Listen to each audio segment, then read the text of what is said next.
Next, let's go through the same process, but instead of doing a fetch and a merge, we'll do a pull instead.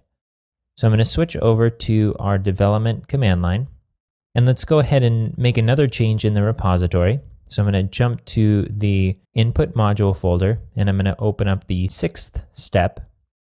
I'll copy all of the code and paste it over the input.module file, replacing everything that's there. I'm going to save it.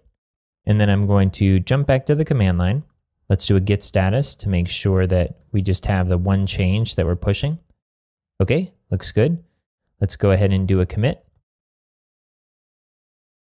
And just put in git commit, pass the A in order to bypass the staging area. And then the message is added step 6 of input.module. I'll hit enter. Okay, we went ahead and committed it. Now let's go ahead and push it to the remote with git push. Okay, now let's jump back over to our production site. And now we could refresh our local information by doing git fetch, but let's go ahead and do git pull.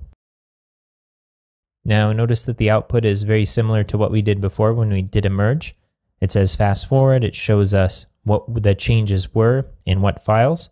And so now if we did git status, we'd see that we had nothing to commit. And if we looked at our code, it would be identical to what's in our development environment.